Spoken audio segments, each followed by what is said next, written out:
PCC అధ్యక్షుడిగా నేను విజ్ఞప్తి చేస్తా ఉన్నాను.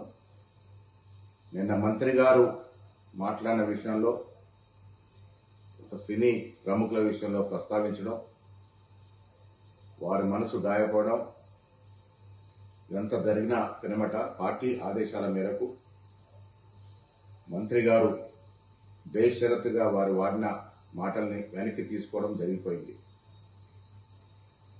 నేను కేటీఆర్ గారు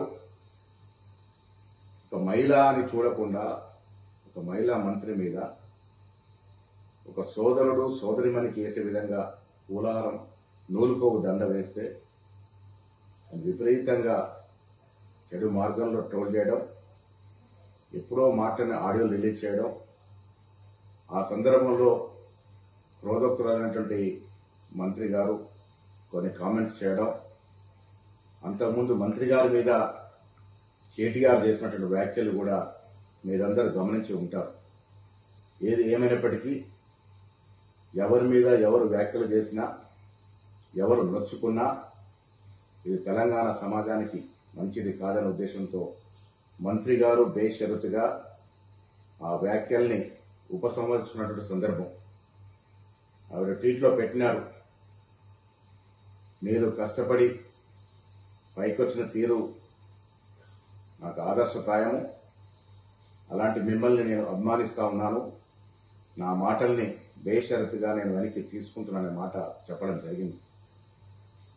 ఇరువైపులో కూడా మహిళలే ఉన్నారు. మొదటగా మంత్రి గారి మీద కేటీఆర్ చేసిన వ్యాఖ్యలు, పెట్టిన ట్రోల్స్, వివిధ సోషల్ మీడియాలో వచ్చినటువంటి అభ్యంతరకరమైనటువంటి ట్వీట్స్ మీరందరూ కూడా గమనించే ఉండి ఉంటారు. సో ఇవన్నీ జరిగిన పిరమట మంత్రి గారు ఆ వ్యాఖ్యల్ని ఉపసంహరించుకున్నారు. కాబట్టి నేను మీ అందరికీ విజ్ఞప్తి చేస్తా ఉన్నాను, ఈ అంశానికి ఇక్కడ ముగింపు పలుకుదాము. ఇంకా దీన్ని దూరం తీసుకెళ్తే ఇరువైపున మహిళలు కూడా నొచ్చుకొని బాధపడే అవకాశం ఉంది. కాబట్టి సినీ ప్రముఖులందరూ కూడా నేను విజ్ఞప్తి చేస్తా ఉన్నాను, ఈ అంశాన్ని ఇక్కడితో ముగింపు పలుకుదాము. భవిష్యత్తులో మా మంత్రులు కానీ, కాంగ్రెస్ నాయకులు కానీ, వివిధ పార్టీల ప్రతిపక్ష నాయకులు కానీ ఎవరి మీద ఎవరు కూడా ఇలాంటి అభ్యంతరకరమైనటువంటి వ్యాఖ్యలు చేయకూడదని విన్నవిస్తా ఉన్నాను.